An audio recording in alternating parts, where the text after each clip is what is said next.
সম্মানিত দেশবাসী ও মুক্তিকামী ছাত্র জনতা, শহীদের রক্তের বিনিময়ে ছাত্র নাগরিকের অভ্যুত্থানের মাধ্যমে আমরা যেই ফ্যাসিস্ট হাসিনার পতন ঘটিয়েছি এবং একটি নতুন বাংলাদেশের আকাঙ্ক্ষা করছি, তাকে নস্যাৎ করতে বিভিন্ন শক্তি ইতিমধ্যে তৎপর হয়েছে এবং নানা ধরনের ষড়যন্ত্র এবং পরিকল্পনা করা হচ্ছে।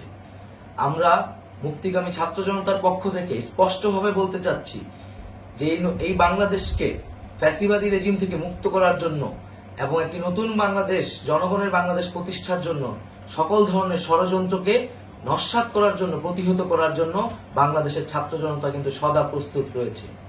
আমরা দেখতে পাচ্ছি নানান জায়গায় লুটপাট, সহিংসতা এবং সাম্প্রদায়িক হামলার মতো ন্যাক্কারজনক ঘটনা ঘটছে।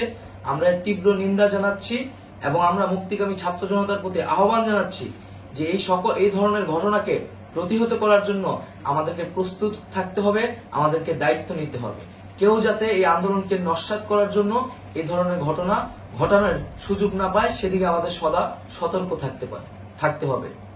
আমরা আরো দেখতে পাচ্ছি যে রাষ্ট্রপতি গতকাল বলেছিলেন যে অনতিবিলম্বে তিনি জাতীয় সংসদ বিলুপ্ত করবেন, কিন্তু আমরা এখনো দেখছি যে একটি অভ্যুত্থানের পরেও এই ফ্যাসিস্ট হাসিনার জাতীয় সংসদ রয়ে গেছে। তাই আমরা ঘোষণা করছি যে আজ দুপুর ৩টার মধ্যে এই ফ্যাসিস্ট হাসিনার যে জাতীয় সংসদ, সেই সংসদের বিলুপ্তি ঘোষণা করতে হবে। যদি আজ বিকাল ৩টার মধ্যে এই জাতীয় সংসদের বিলুপ্তির ঘোষণা না আসে, তবে আমরা কঠোর কর্মসূচি দিতে বাধ্য থাকব। এছাড়া বন্ধুগণ, সবার জন্য আমরা জানাচ্ছি যে আমাদের যে অন্তর্বর্তীকালীন সরকারের কথা আমরা বলেছি, সেই সরকারের প্রধান উপদেষ্টার নাম আমরা ইতিমধ্যে ঘোষণা করেছি এবং এই সরকারের অন্যান্য উপদেষ্টা সহ সামগ্রিক রূপরেখা আমাদের প্রস্তুত রয়েছে। আমরা খুব শীঘ্রই সেই রূপরেখাটি জাতির সামনে উপস্থাপন করব।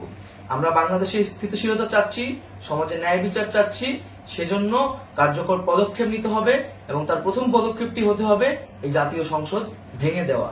এবং সবার প্রতি আহ্বান থাকবে, আপনারা শান্তিপূর্ণভাবে অবস্থান রাখুন, শান্তিপূর্ণভাবে এবং অহিংসভাবে এবং সকল পরিকল্পনাকে, ষড়যন্ত্রকে নস্যাৎ করার জন্য সদা সতর্ক থাকুন।